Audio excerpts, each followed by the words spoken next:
Hello दोस्तों, सारणीबद्ध सामान्य अध्ययन की 11वीं क्लास में आपका स्वागत है। और पिछली क्लास में हम लोग जो प्राचीन भारत की रचनाएं थीं और उनके रचनाकार थे उस वाली टेबल तक कवर कर लिया था। और आज की क्लास में जो भी प्राचीन इतिहास के महत्वपूर्ण अभिलेख हैं और जो उनमें जानकारियां हैं, यानी कि जिन भी शासक के संदर्भ में, उस वाली टेबल से स्टार्ट करने वाले हैं। तो बिना कोई समय खराब करते हुए हम लोग फटाफट इन टेबल्स को देखते हैं। तो सबसे पहले हम लोग बात करेंगे हाथी गुम्फा अभिलेख की। अब अभिलेख के बारे में बता दूं तो इंग्लिश में अभिलेख को रिकॉर्ड कहते हैं। रिकॉर्ड यानी कि कोई भी जानकारी, और प्राचीन काल में जो जानकारियां या फिर जो रिकॉर्ड होते थे या फिर जो किसी भी शासक के संदर्भ में जानकारी होती थी, वो क्या होता था, किसी पत्थर की शिला पर या तो उसको उत्कीर्ण करवाया जाता था, या फिर आप देखेंगे तो मेहरौली लौह स्तंभ में तो लौह का कोई हिस्सा होता था, उसके ऊपर उत्कीर्ण करवाई जाती थी चीज़ें, या फिर जो क्या बोलते हैं पत्ते वगैरह होते थे उन पर भी चीज़ों को लिखा जाता था। ठीक है, तो इस तरीके से प्राचीन काल में किसी भी जानकारी को संरक्षित रखा जाता था। तो यहाँ पर सबसे पहले, यहाँ पर जितने भी हैं ये स्तंभ लेख हैं, यानी कि ज़्यादातर जो पत्थर की शिलाओं पर उत्कीर्ण किए गए हैं। ठीक है, अब ये जो जानकारी बताई ये बेसिक जानकारी है, ये आपसे पूछी नहीं जाएगी, लेकिन पूछा क्या जाएगा, तो पूछा ये जाएगा सीधा सा,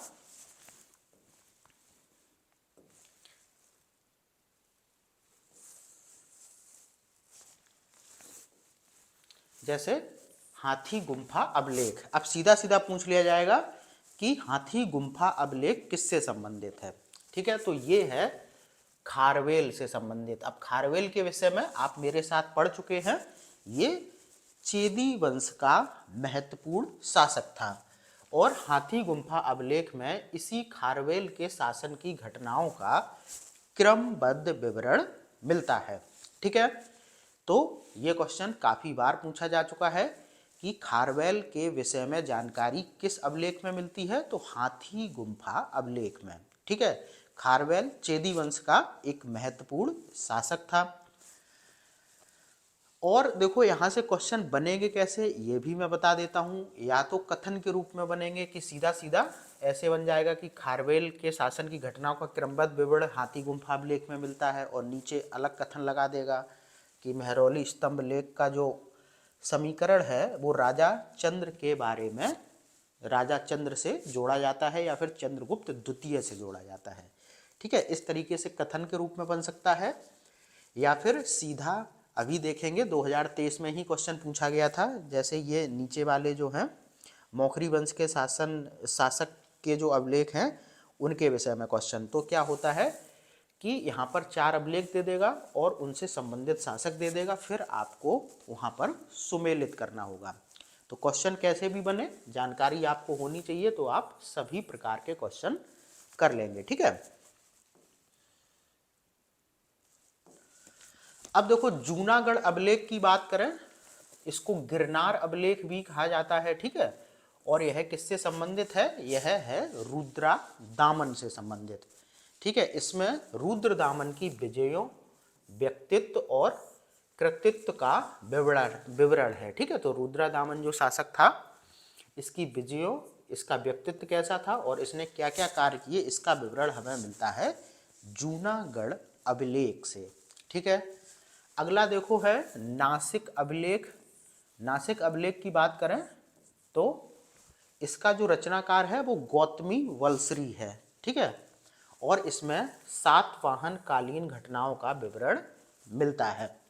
बाद बाकी इसमें मुख्य रूप से सातवाहनों का जो सबसे प्रसिद्ध शासक था गौतमी पुत्र सातकर्णी, उसका विवरण मिलता है। ठीक है, तो नासिक अभिलेख के रचनाकार की बात करें, शासक की बात नहीं की जा रही है, यहाँ पर बात की जा रही है रचनाकार की, तो गौतमी बालश्री था। ठीक है, ये रचनाकार भी था, बाद बाकी यह सातवाहन शासक भी था। ठीक है, मैंने आपको गलत बता दिया, नासिक अभिलेख गौतमी वालश्री के द्वारा इसको लिखा गया था, और ये उस समय सातवाहन वंश का शासक भी था।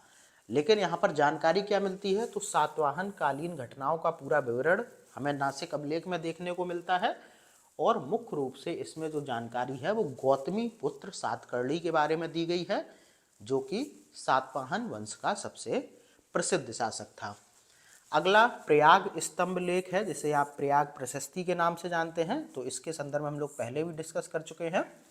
तो ये किससे संबंधित है? ये समुद्रगुप्त से संबंधित है। और मैंने बताया था इसका जो रचयिता है वो कौन है? वो है हरिसेन, जो कि चंद्रगुप्त मौर्य का दरबारी कवि था। ठीक है, इसमें समुद्रगुप्त का जो दरबारी कवि था, इसमें समुद्रगुप्त के विजय और नीतियों का पूरा विवरण देखने को मिलता है। बाद बाकी इसमें चंद्रगुप्त द्वितीय का भी उल्लेख मिलता है। ठीक है, अगला देखो मेहरौली लौह स्तंभ। ठीक है, मेहरौली लौह स्तंभ की बात करें तो ये कुतुब मीनार के पास में दिल्ली में है, और यह चंद्रगुप्त द्वितीय, जो कि एक गुप्त शासक था, उससे संबंधित है। और इस मेहरौली स्तंभ लेख में राजा चंद्र के विषय में उल्लेख मिलता है, जिसका समीकरण चंद्रगुप्त द्वितीय से जोड़ा गया है। ठीक है, ये वाली जो चीज़ है ये यहाँ होनी चाहिए थी। ठीक है, मेहरौली स्तंभ लेख कहाँ पर है? दिल्ली के कुतुब मीनार वाले परिसर में, और यह चंद्रगुप्त द्वितीय से संबंधित है। और मेहरौली स्तंभ लेख में राजा चंद्र के विषय में उल्लेख किया गया है, और राजा चंद्र को जो है वो चंद्रगुप्त द्वितीय माना गया है। ठीक है, अगला है ऐहोल अभिलेख। इसके बारे में भी हम लोग चर्चा कर चुके हैं। तो ऐहोल अभिलेख की बात करें तो ये पुलकेशिन द्वितीय से संबंधित है, जो कि एक चालुक्य नरेश था। ठीक है, और इस ऐहोल अभिलेख में हर्ष यानी कि हर्षवर्धन और पुलकेशिन द्वितीय के युद्ध का वर्णन मिलता है। ठीक है, ये क्वेश्चन पूछा भी जा चुका है कि हर्षवर्धन और पुलकेशिन द्वितीय के युद्ध के संदर्भ में विवरण कहाँ मिलता है? तो ऐहोल अभिलेख में। इसके बाद देखो भीतरी स्तंभ लेख की बात करें तो यह किससे संबंधित है? यह स्कंदगुप्त से संबंधित है। स्कंदगुप्त गुप्त शासक था, और इस भीतरी स्तंभ लेख में स्कंदगुप्त के जीवन की अनेक महत्वपूर्ण घटनाओं का विवरण मिलता है। ठीक है, अगला देखो है मंदसौर अभिलेख। और मंदसौर अभिलेख में मालवा नरेश यशोधर्मन से ये संबंधित है, और इसमें यशोधर्मन की सैनिक उपलब्धियों का वर्णन किया गया है। ठीक है, यशोधर्मन जो कि मालवा नरेश था, इसकी सैनिक उपलब्धियों का वर्णन हमें कहाँ मिलता है? मंदसौर अभिलेख में। ठीक है, उसके बाद देखिए अगला है अयोध्या शिलालेख। ये किससे संबंधित है? ये धनदेव के द्वारा उत्कीर्ण करवाया गया था। धनदेव शासक था, और इस अयोध्या अभिलेख या फिर अयोध्या शिलालेख से ही हमें पता चलता है कि जो पुष्यमित्र शुंग था, ठीक है, यहाँ सिंह नहीं होगा, जो पुष्यमित्र शुंग था उसने 2 अश्वमेध यज्ञों का आयोजन किया था। इसकी जानकारी हमें अयोध्या शिलालेख से ही पता चलती है। ठीक है,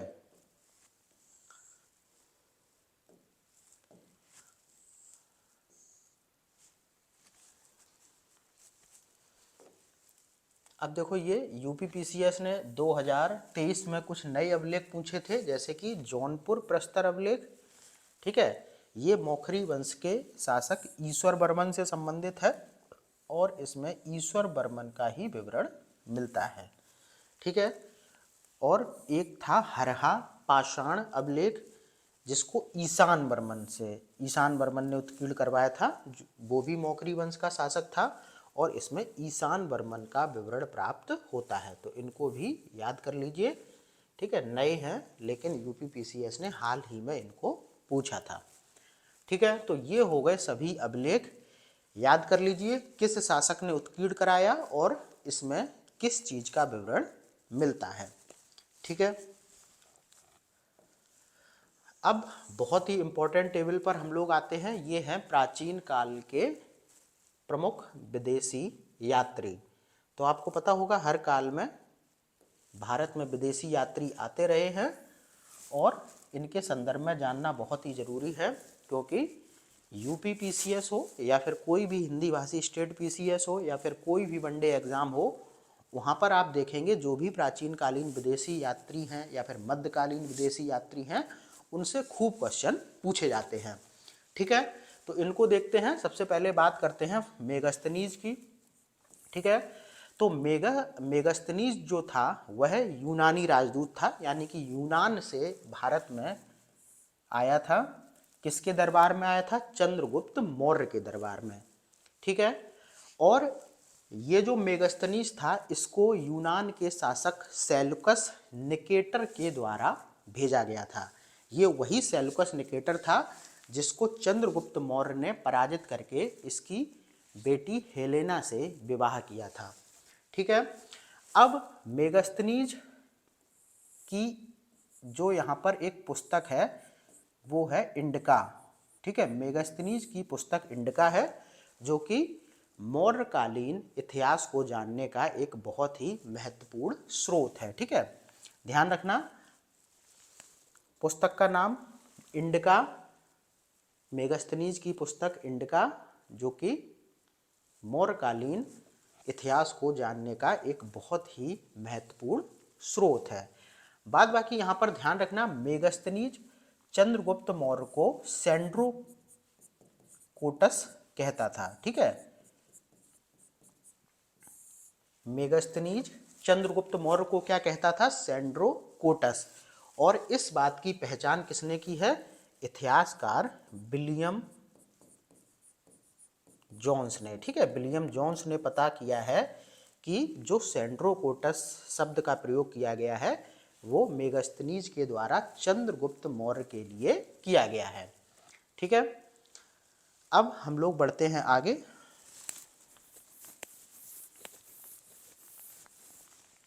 इसके बाद अगला है डाइमैक्स। ये सीरिया का राजदूत था जो बिंदुसार के दरबार में आया था। ठीक है, ये भी एक मौर्य शासक था और बिंदुसार मतलब अशोक का पिता। ठीक है, जो सम्राट अशोक था। इसके बाद डायोनीसियस की बात करें तो यह मिस्र का राजदूत था जो कि बिंदुसार और सम्राट अशोक दोनों के दरबार में आया था। ठीक है, तो इनके बारे में कोई विशेष जानकारी जानने लायक नहीं है, इनको बस इतना ही याद रखिए कि ये कहाँ का राजदूत था और किसके दरबार में आया था। ठीक है, अगला देखो इंपॉर्टेंट है फाहियान। अब फाहियान ये चीनी बौद्ध यात्री था जो कि बौद्ध धर्म के ज्ञान के लिए भारत में आया था। ठीक है, किसके दरबार में आया था? ये आया था चंद्रगुप्त द्वितीय के दरबार में, जो कि गुप्त शासक था। ठीक है, फाहियान लगभग 399 ईस्वी में भारत आया था। ठीक है, और फाहियान की बात करें तो यहाँ पर इसको देखेंगे कि इसने बताया है कि गुप्त काल में एक अस्पर्श वर्ग था जिसे कि चंडाल कहा जाता था। ठीक है, फाहियान ने अपनी रचना में बताया है कि गुप्त काल में अस्पर्श वर्ग था जिसे कि चंडाल कहा जाता था। ठीक है, बाद बाकी मेगास्थनीज की पुस्तक के संदर्भ में एक फैक्ट मुझे याद आ रहा है कि मेगास्थनीज ने अपनी पुस्तक इंडिका में लिखा है कि तत्कालीन भारत में दासता नहीं थी, यानी कि दासता यानी कि गुलामी नहीं थी। ठीक है, तो ये फैक्ट भी याद कर लेना, यूपीपीसीएस ने पूछा है। ध्यान रखना, मेगास्थनीज ने अपनी पुस्तक इंडिका में लिखा है कि तत्कालीन समाज यानी कि ये मौर्य काल में था तो मौर्य काल में दासता नहीं थी। ठीक है, बाद बाकी फाहियान ने क्या कहा है? फाहियान ने कहा है कि तत्कालीन समाज में अस्पर्श वर्ग था, यानी कि ऐसा वर्ग जिससे छुआछूत माना जाता था और इनको क्या कहा जाता था? इनको चांडाल कहा जाता था। ठीक है, बाद बाकी एक चीज ध्यान रखना कि जो भी चीनी लेखक थे वह भारत को यिन तू कह के संबोधित करते थे। ठीक है, क्या कहते थे? भारत को यिन तू। ठीक है, इनका कोई चीनी शब्द होगा तो भारत को ये यिन तू कहते थे। ठीक है, कब आया था? 399 ईस्वी में। किसके काल में आया था? चंद्रगुप्त द्वितीय के काल में, जो कि एक गुप्त शासक था। ठीक है, चीनी बौद्ध यात्री था, बौद्ध धर्म के शिक्षा के लिए यहाँ पर आया था। ठीक है, अब अगला जो चीनी यात्री है वो है हेनसांग, बहुत ही इंपॉर्टेंट है। अगला जो विदेशी यात्री है वो है हेनसांग, और ये हर्षवर्धन के काल में भारत आया था या फिर हर्षवर्धन के दरबार में आया था। ठीक है, हर्षवर्धन वर्धन वंश या फिर पुष्यभूति वंश का सबसे महत्वपूर्ण शासक था।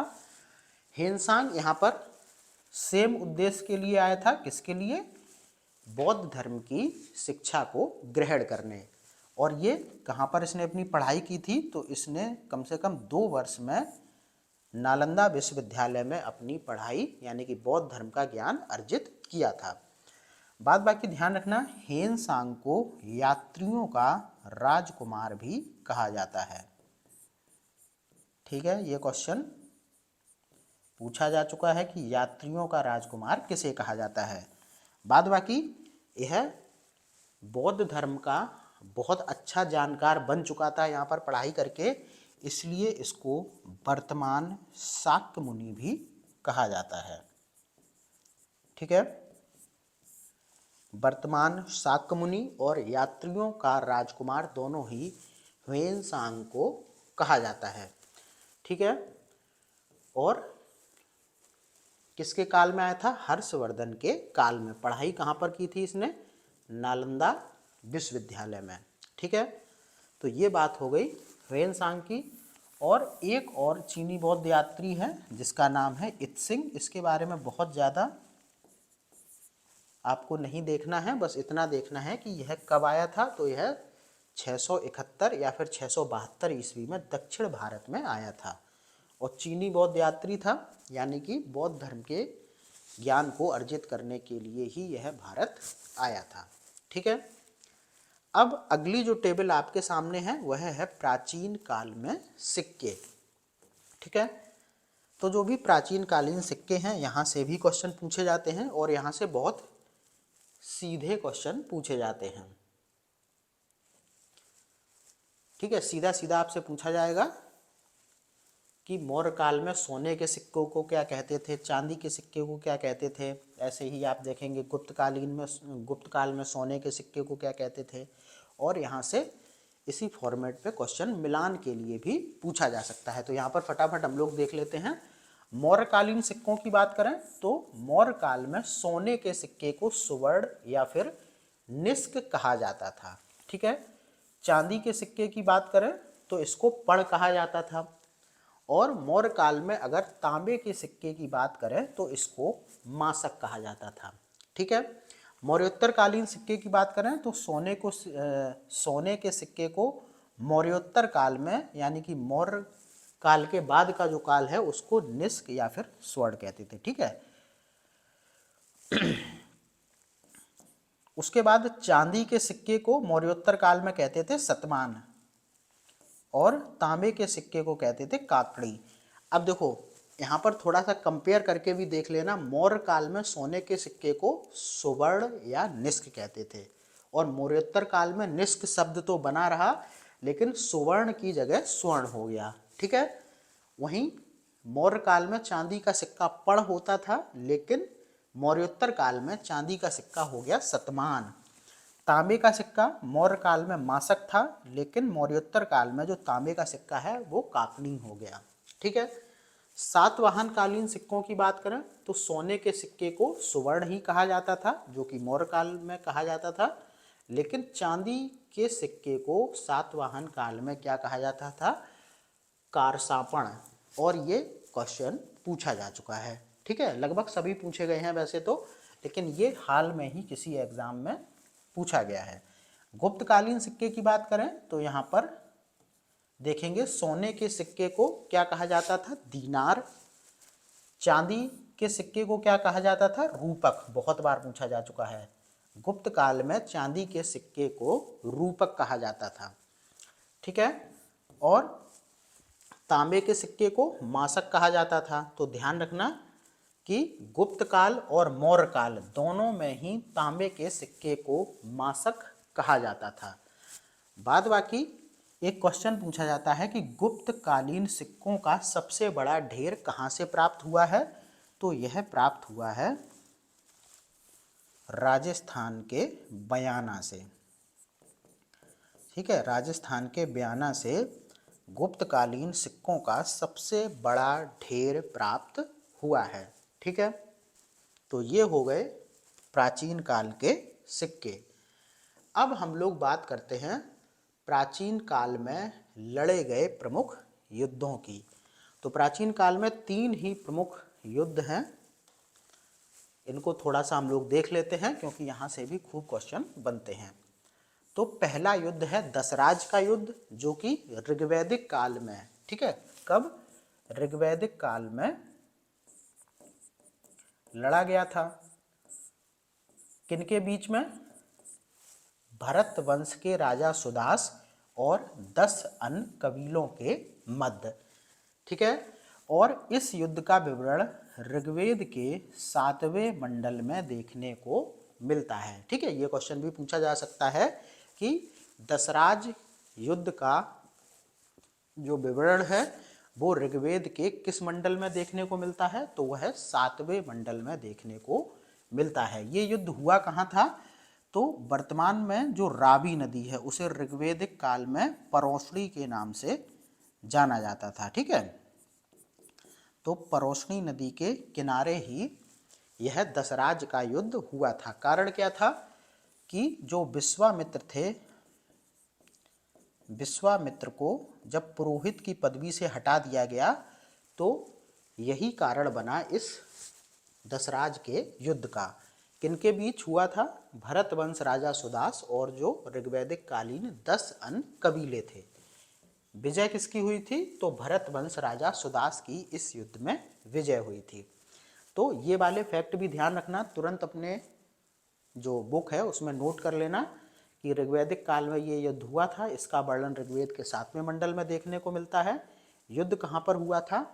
तो रावी नदी, और उस समय रावी को परोशनी के नाम से जाना जाता था, तो इसी के किनारे हुआ था। कारण क्या था? कारण था विश्वामित्र को पुरोहित की पदवी से हटाया जाना। ठीक है,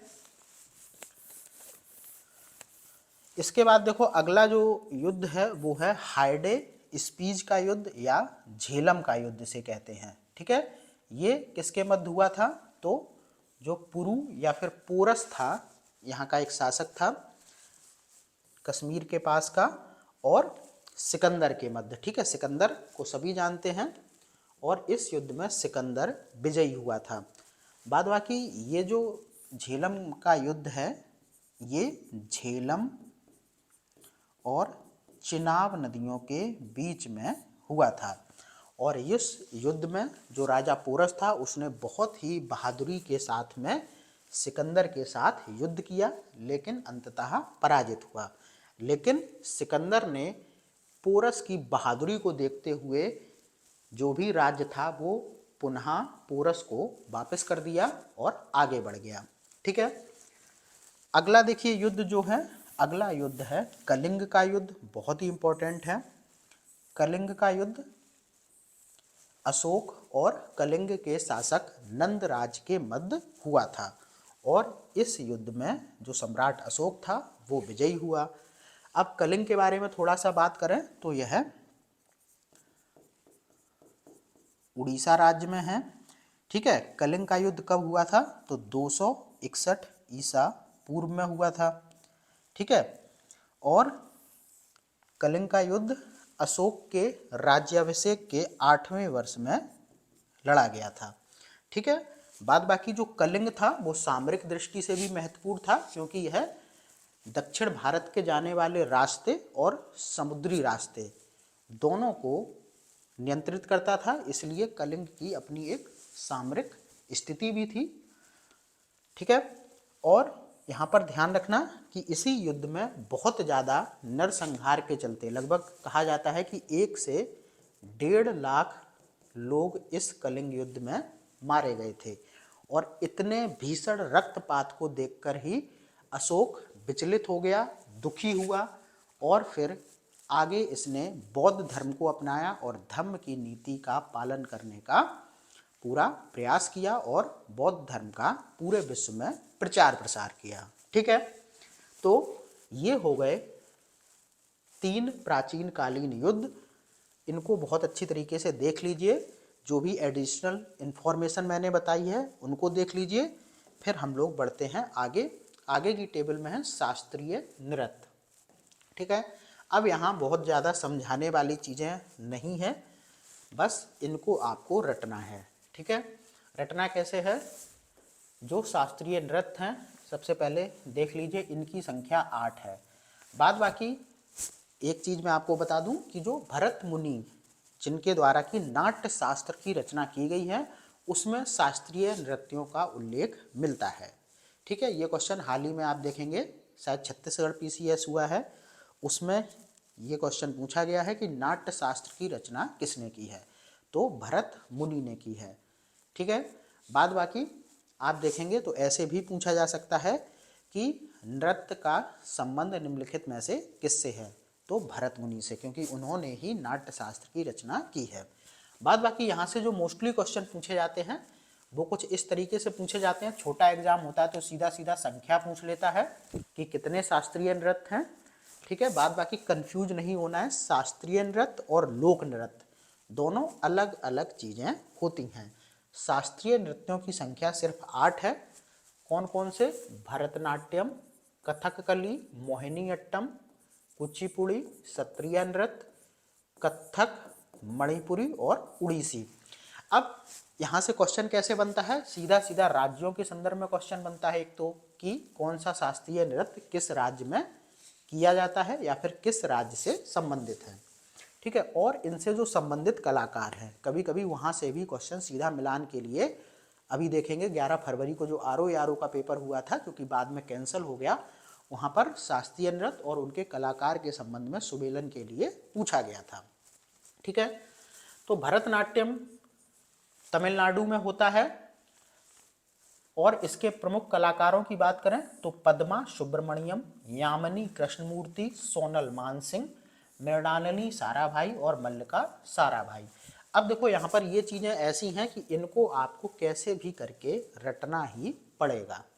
ठीक है, कथकली की बात करें तो ये केरल में किया जाता है। इसके प्रमुख कलाकार देखो तो कलामंडल रामन कुट्टी नायर और कोटकल कृष्णन कुट्टी नायर, रीता गांगुली और सदानम कृष्णम कुट्टी। ठीक है, नाम थोड़े से अजीब हैं लेकिन याद करना पड़ेगा। मोहिनीअट्टम की बात करें, ये भी केरल में होता है, तो केरल में 2 शास्त्रीय नृत्य हैं। ठीक है, इस तरीके से भी फैक्ट याद रखा करिए कि केरल में 2 शास्त्रीय नृत्य हैं। कौन कौन से? कथकली और मोहिनीअट्टम। मोहिनीअट्टम के प्रमुख कलाकार की बात करें तो बैजंती माला, हेमा मालिनी, जया प्रभा मेनन, सुनंदा नायर, गोपिका वर्मा और पल्लवी कृष्णन। ठीक है, कुचिपुड़ी की बात करें तो ये कहाँ पर होता है? तो ये आंध्र प्रदेश में होता है। इसके प्रमुख कलाकार हैं यामिनी कृष्णमूर्ति, राधा रेड्डी, भावना रेड्डी और यामिनी रेड्डी। अब यहाँ पर कंफ्यूज नहीं होना है कि यामिनी कृष्णमूर्ति यहाँ भी आ गई, यामिनी कृष्णमूर्ति यहाँ भी आ गई, तो यहाँ पर 2 नृत्य कलाओं में एक जो कलाकार है वो प्रसिद्ध हो सकता है। ठीक है, तो यामिनी कृष्णमूर्ति भरतनाट्यम के लिए भी प्रसिद्ध है और कुचिपुड़ी के लिए भी प्रसिद्ध है। आगे देखो सत्रिया नृत्य है जो कि कहाँ पर? असम में किया जाता है और इसके प्रमुख कलाकार हैं रामकृष्ण तालुकादार और कृष्णाक्षी कश्यप। ठीक है, कथक की बात करें तो ये अपने उत्तर प्रदेश में होता है और इसके प्रमुख कलाकारों को बहुत अच्छी तरीके से देखिए, पंडित लच्छू महाराज, अच्छन महाराज, पंडित बिरजू महाराज, सितारा देवी और शोभना नारायणा। ठीक है, मणिपुरी की बात करें तो नाम से ही पता चल गया ये कहाँ पर होता है, ये मणिपुर में होता है। इसके प्रमुख कलाकार देखिए, गुरु नव कुमार, गुरु विपिन कुमार, झावेरी बहनें बहुत ही प्रसिद्ध है ये, नयना, सुवर्णा और दर्शना। तो ये भी ध्यान रखना कि जो झावेरी बहनें हैं वो मणिपुरी शास्त्रीय नृत्य के लिए प्रसिद्ध हैं। उड़ीसी की बात करें, नाम से ही पता चल जाएगा, उड़ीसा में होता है। प्रमुख कलाकार संयुक्ता पाणिग्रही, सोनल मानसिंह, कुमकुम मोहंती, माधवी मुदगल, अरुण मोहंती और अदिति बंदोपाध्याय। ठीक है, यहाँ पर ध्यान रखना कि सोनल मानसिंह उड़ीसी में भी प्रसिद्ध हैं और सोनल मानसिंह भरतनाट्यम में भी प्रसिद्ध हैं। ठीक है, तो ये हो गए शास्त्रीय नृत्य। और ध्यान रखना शास्त्रीय नृत्यों की जानकारी हमें भरत मुनि के नाट्य शास्त्र में देखने को मिलती है। तो ये शास्त्रीय नृत्य हो गए। अब हम लोग बात कर लेते हैं भारत के प्रमुख लोक नृत्यों की। ठीक है, तो यहाँ से भी क्वेश्चन बार बार मिलान के लिए पूछे जाते हैं और यहाँ से सिर्फ इतना ही पूछा जाता है कि कौन सा लोक नृत्य किस राज्य में किया जाता है। ठीक है, तो यहाँ पर हम लोग देखें भांगड़ा, गिद्दा और कीकली, ये कहाँ पर होता है? ये पंजाब में होता है। गरबा और डांडिया सबको पता होगा, ये कहाँ पर होता है? ये गुजरात में होता है। मुखौटा नृत्य और नाटी की बात करें तो यह कहाँ पर होता है? ये हिमाचल प्रदेश में होता है। घूमर, तेरह ताली और कालबेलिया बहुत बार पूछे जा चुके हैं, ये सभी कहाँ होते हैं? राजस्थान में। ठीक है, बिहू की बात करें सबको पता होगा, ये असम में होता है। बिहू एक त्यौहार भी है जो असम में मनाया जाता है। कीर्तन, कीर्तन कहाँ पर होता है? पश्चिम बंगाल में। राउफ, धमाली और हिक्कात, ये कहाँ पर होता है? ये जम्मू कश्मीर में होता है। पंडमानी कहाँ पर होता है? छत्तीसगढ़ में होता है, 50 बार पूछा जा चुका है। ठीक है, कर्मा नृत्य कहाँ पर होता है? ये आदिवासी नृत्य है जो कि उड़ीसा, छत्तीसगढ़, मध्य प्रदेश और बिहार में होता है। सरहुल की बात करें तो यह लोक नृत्य भी आदिवासी लोक नृत्य है जो कि मोस्टली संथाल जनजाति के द्वारा किया जाता है और जो क्षेत्र है इसका वो है छोटा नागपुर पठार वाला क्षेत्र और छत्तीसगढ़। यक्षगान की बात करें बहुत बार पूछा जा चुका है, कहाँ पर होता है? कर्नाटक में। गांगिया और झिंझिया की बात करें ये कहाँ पर होता है? ये बिहार में होता है। उसके बाद कुटियाट्टम और रामायणम की बात करें तो ये कहाँ पर होता है? ये केरल में होता है। तो ये भारत के प्रमुख लोक नृत्य हैं। इनकी टेबल को आपको कैसे भी करके रटना ही होगा। यहीं से बार बार क्वेश्चन जब भी लोक नृत्य के संदर्भ में बनते हैं तो यहीं से इसी टेबल में जो भी दिए गए हैं उन्हीं से बन जाते हैं। ठीक है, अब देखो अगली टेबल है संगीत के प्रमुख वाद्य यंत्र एवं उनके विख्यात वादक। ठीक है, तो यहाँ पर हम लोग देखेंगे जो भी वाद्य यंत्र होते हैं जैसे कि सितार, वायलिन, सरोद वगैरह, तो इनको बजाने वाले प्रमुख कलाकार कौन हैं, ये भी क्वेश्चन खूब पूछे जाते हैं। तो सितार की बात करें तो यहाँ पर मुश्ताक अली खां, पंडित रविशंकर, ठीक है, विलायत खां, मणिलाल नाग, निशात खां, बुद्धादित्य मुखर्जी, सुजात हुसैन खां और जया विश्वास, पंडित शशि मोहन भट्ट। तो ये प्रमुख सितार वादक थे। इनमें भी पंडित रविशंकर का नाम याद रखना, ठीक है, और विलायत खां का नाम याद रखना, दो बहुत ही ज़्यादा इम्पोर्टेंट हैं।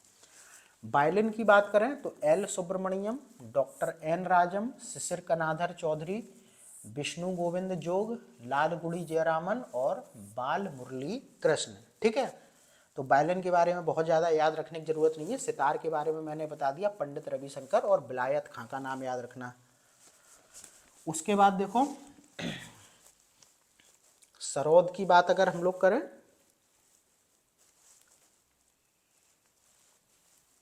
देखो सरोद की बात करें तो यहाँ पर ब्रज नारायण, उस्ताद अलाउद्दीन खां, इनका नाम मुख्य रूप से याद रखना, उस्ताद अली अकबर खां, इनका नाम याद रखना, और उस्ताद अमजद अली खां, इनका तो पूरी तरीके से ही याद कर लेना। ठीक है, ये बहुत बार पूछे जा चुके हैं।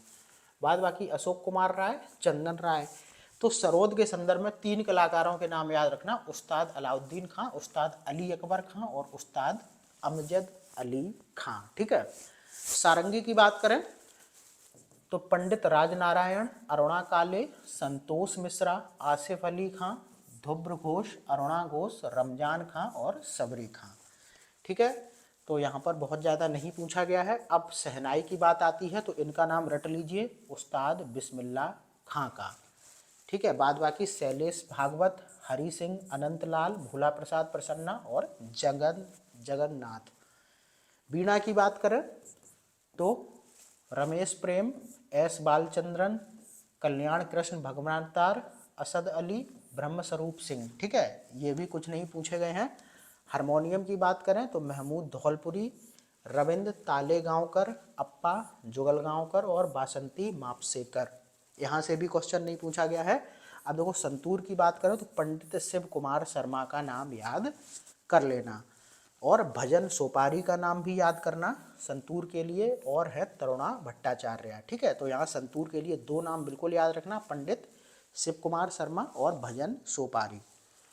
बांसुरी की बात करें तो पन्नालाल घोष, यहाँ पर नाम जो याद रखना है वो है हरि प्रसाद चौरसिया का, ये पूछा जा चुका है। ठीक है, फिर आगे देखिए विजय राघव राव, देवेंद्र मुक्तेश्वर, रघुनाथ सेठ, प्रकाश बडेरा, प्रकाश सक्सेना और राजेंद्र प्रसन्ना। तो बांसुरी के लिए एक नाम याद रखना हरि प्रसाद चौरसिया का। पखावज, यहाँ पर देखो इंद्रलाल राणा, प्रेम वल्लभ, गोपाल दास, ब्रज रमन लाल, रमाकांत पाठक और तेज प्रकाश तुलसी। ठीक है, तो यहाँ पर गोपाल दास का नाम याद रखना, शायद ये पूछा गया है पखावज वादक को लेकर। ठीक है, तबला, यहाँ पर बहुत सारे नाम याद करने की ज़रूरत है, बल्कि सभी नाम याद करने वाली यहाँ पर ज़रूरत पड़ेगी, क्योंकि उस्ताद अल्लाह रखा इनके संदर्भ में भी क्वेश्चन बन चुका है। पंडित शामता प्रसाद, जिनको गुदई महाराज कहते थे, इनके संदर्भ में भी क्वेश्चन बना है। उस्ताद लतीफ़ खां और उस्ताद जाकिर हुसैन, ठीक है, जिनका हाल ही में निधन हुआ है। सुभाष निर्माण, इनका नाम ना याद रखें तब भी कोई बात नहीं। और किशन महाराज, ठीक है, अंबिका प्रसाद का नाम ना याद रखें तब भी कोई दिक्कत नहीं, लेकिन तबला वादकों के अगर प्रमुख जो नाम हैं वो हैं उस्ताद अल्लाह रखा, पंडित शामता प्रसाद, उस्ताद लतीफ़ खां और उस्ताद जाकिर हुसैन। ठीक है, और किशन महाराज, तो ये प्रमुख तबला वादक हैं। ठीक है, तो ये हो गए आपके प्रमुख वाद्य यंत्रों को बजाने वाले। ठीक है,